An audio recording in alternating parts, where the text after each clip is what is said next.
सर्व शेतकरी बांधवांचे आपल्या यूट्यूब चॅनलला मनपूर्वक स्वागत।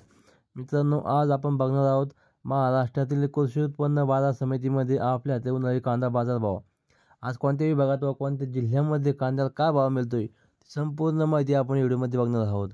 चला तर मग जाणून घेऊया आपल्या पहिली बाजार समिती। त्यापूर्वी आपण जर चॅनलला नवीन आला असाल तर चॅनलला लाईक करा, शेअर करा आणि सबस्क्राईब करायला विसरू नका, जेणेकरून तुम्हाला रोजचे कांद्याचे भाव मिळत राहील। चला तर मग जाणून घेऊया पहिली बाजार समिती। पहिली बाजार समिती आहे पुणे मोर्शी लोकल कांदा। आवक होती 638 क्विंटल। किमान दर मिळाला 600 रुपये, सर्वसाधारण दर मिळाला 1050 रुपये, तर कमाल दर मिळाला 1500 रुपये। ही बाजार समिती आहे भुसावळ उन्हाळी कांदा। आवक होती 47 क्विंटल। किमान दर मिळाला 1000 रुपये, सर्वसाधारण दर मिळाला 1200 रुपये, तर कमाल दर मिळाला 1600 रुपये। पुढची बाजार समिती आहे पारनेर उन्हाळी कांदा। आवक होती 4838 क्विंटल। किमान दर मिळाला 500 रुपये, सर्वसाधारण दर मिळाला 1300 रुपये, कमाल दर मिळाला 1725 रुपये। पुढची बाजार समिती आहे जुन्नर ओतूर उन्हाळी कांदा। आवक होती 5460 क्विंटल।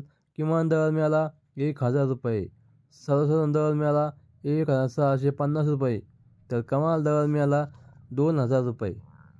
पुढची बाजार समिती आहे वाई लोकल कांदा। आवक होती 15 क्विंटल।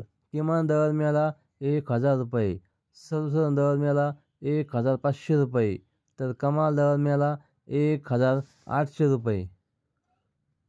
पुढची बाजार समिती आहे पुणे मांजरी लोकल कांदा। आवक होती 36 क्विंटल। किमान दर मिळाला 1500 रुपये, सर्वसाधारण दर मिळाला 1700 रुपये, तर कमाल दर मिळाला 2200 रुपये। पुढची बाजार समिती आहे धाराशिव लाल कांदा। आवक होती 45 क्विंटल। किमान दर मिळाला 1100 रुपये, सर्वसाधारण दर मिळाला 1550 रुपये, तर कमाल दर मिळाला 2000 रुपये। छत्रपती संभाजीनगर। आवक होती 2790 क्विंटल। किमान दर मिळाला 450 रुपये, सर्वसाधारण दर मिळाला 1000 रुपये, तर कमाल दर मिळाला 1550 रुपये।